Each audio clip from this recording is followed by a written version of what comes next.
destiny, dharma, life purpose, these buzzwords have seemingly come into the center of woke culture. They drive us forward, but they also seem to drive us crazy. What is destiny anyways? How do you find it? Where do you look? It seems like such a big concept to try and unpack, and sometimes like a really high goal to live up to. It can be hard to know how to tune or tap into this idea or what allies can even help you. One of my favorite ways to understand this concept of destiny and connect into it is through the stones. As some of the most ancient beings here on the planet, they've seen it all. They understand what this word destiny means because they've lived it. And they can help you to live it too. I'm Asia Suler of One Willow Apothecaries, and these are my 3 favorite stones for helping you find and embody your unique destiny.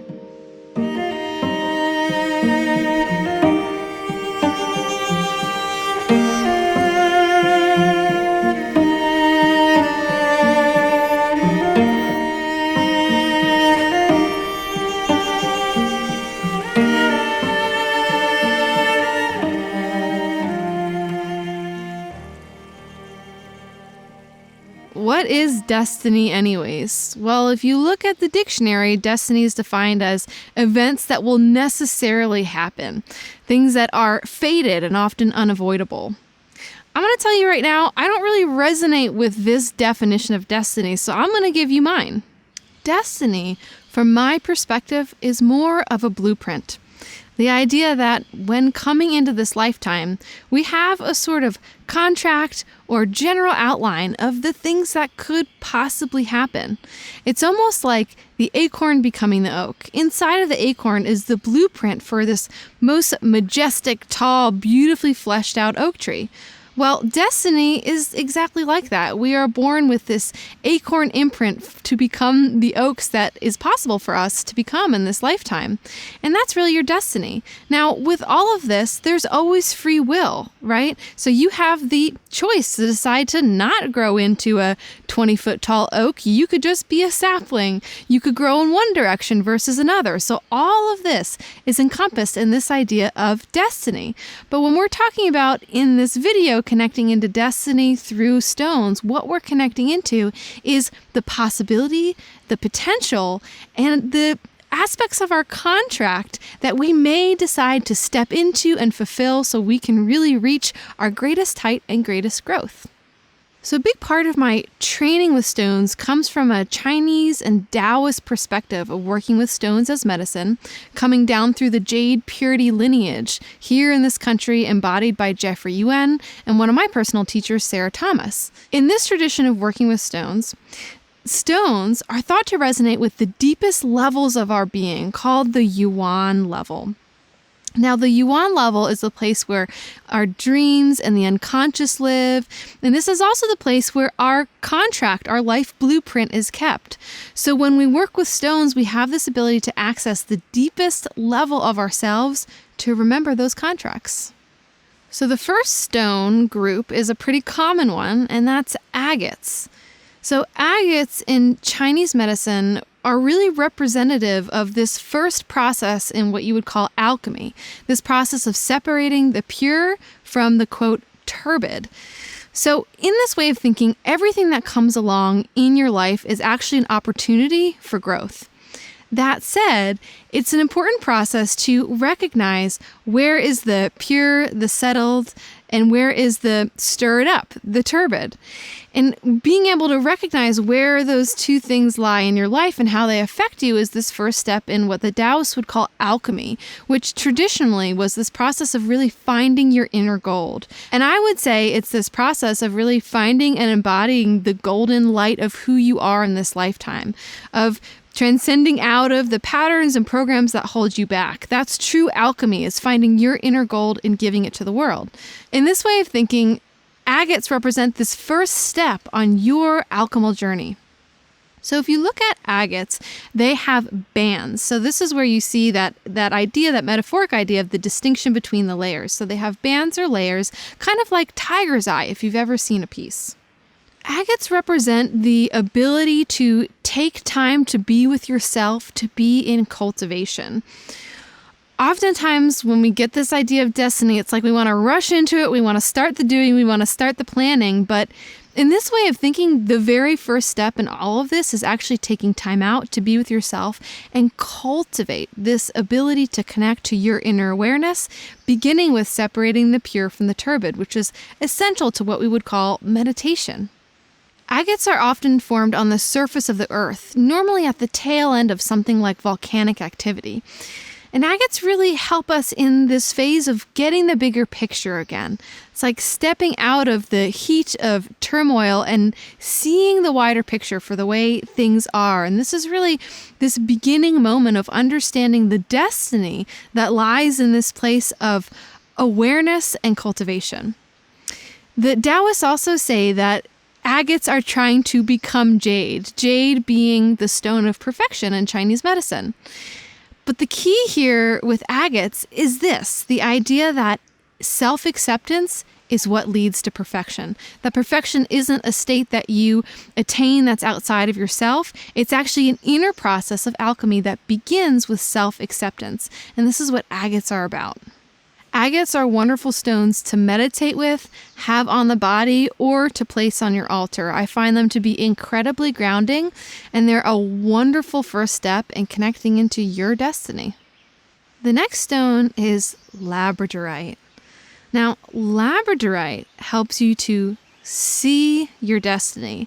And in fact, labradorite is known as a stone of the seer, and it's all about perception and the inner sight. So if you've ever seen a piece of labradorite, one of the things that makes this stone so special is that when you turn it in the light, you'll actually see flashes of different colors inside of the stone. Now you can imagine how much magic this must have held for all of our ancestors who came into interaction with labradorite. And you find if you look at different mythologies across the world, specifically for Nordic peoples, this idea that labradorite is actually this container of magic, often represented by the aurora borealis. This idea that part of the northern lights, this incredible mystical experience, actually came down to earth and was embodied inside of these stones. Now, even outside of the northern regions, anywhere there is labradorite in the world, you're going to find really interesting stories and mythologies about how this stone helps you to perceive. This idea of almost turning reality slightly so you can see the flash that's behind things. That flash being this insight from what I would call your wider self, helping you to navigate, like your own personal GPS, back onto the path of your potential and destiny.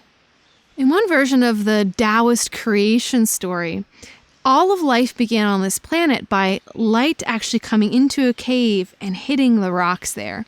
So literally this idea that all of life comes from consciousness coming and being embodied on this earth, and where it began was with the stones.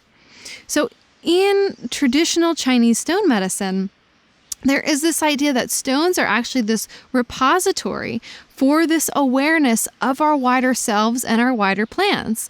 In Chinese medicine, we would call this the Shen, this wider self. So stones are this repository for the Shen, and for you to become aware again that you are part of this wider self, this wider being, this wider Shen, and that you can remember the plans and ideas and goals that you had for this lifetime. Now, labradorite embodies this perfectly. And in fact, in Chinese medicine, labradorite is associated with the kidneys. So the kidneys in Chinese medicine are considered to be the place where our destiny is stored so that we can remember it. This is the literal place in our body where our destiny comes in, and it's like a record keeper. Labradorite in particular that has the blue flash will be really helpful for connecting into the destiny as stored within your body, as blue is resonant with the kidneys in Chinese medicine.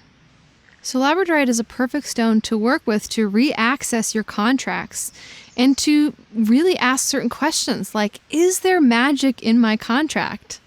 The stone will really help initiate you into different forms of esoteric knowledge and help you to embody the wizard, the witch, the magic maker that you were meant to be. So you can really see when working with the stone which modalities will resonate with you and really begin to perceive your own inner flash.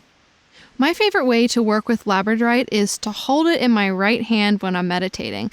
Our right side of our body in many traditions is where we're actually giving out energy to the world. So when I hold labradorite in my right hand, I'm signaling to myself, I want to learn about my destiny in terms of what I'm actually meant to bring to this world. I also love to wear labradorite on the body. The stone really loves to be interacting with your body, so finding a piece of jewelry where the stone can literally be touching your skin is the best way to go about it. The third stone is amethyst. Amethyst is part of the quartz family, so it's one of the safest stones to be interacting with in making something like an elixir.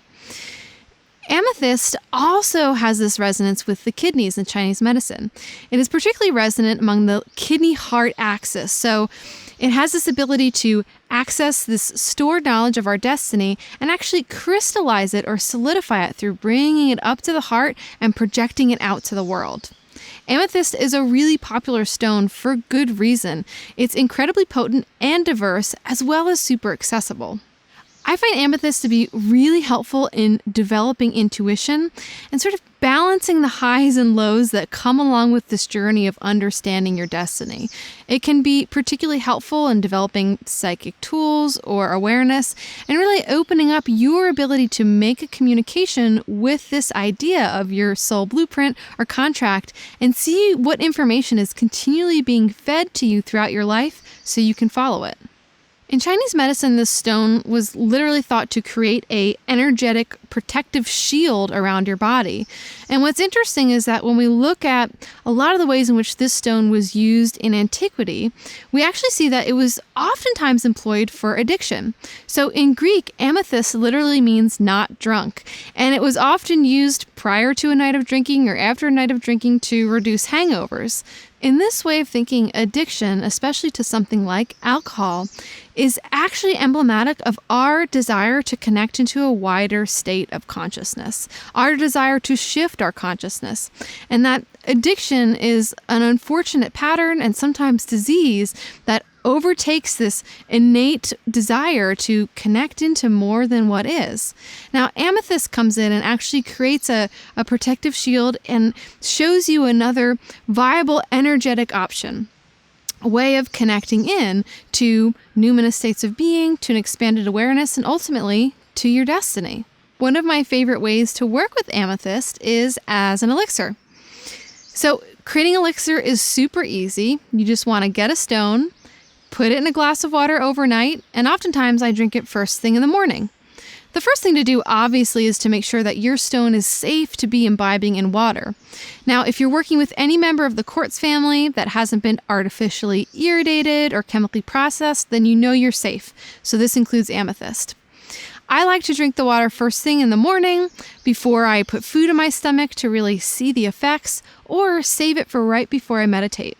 When I do that, I often find that the seeming blocks or screens between me and my destiny start to sort of dissolve and come away. Things feel brighter and lighter, and my ability to access my potential, what's possible, this idea of my destiny, seems to come a lot closer. So if you're interested in learning how to work more with stones, you can head over to my website and check out my library of online classes. I talk a lot about working with plants and stones together, and I have a course specifically to help you learn how to open a line of dialogue with the mineral world called How Stones Communicate. So if you liked this video, share it with other stone lovers in your life or people whose interest is being piqued by this topic of destiny. And if you work with any of these stones, I'd love to hear from you in the comment section below. What is your favorite practice to engage in with these stones? Or what other minerals or crystals do you work with for this purpose? Thank you so much for watching, and I'm excited to keep finding and embodying our destinies together.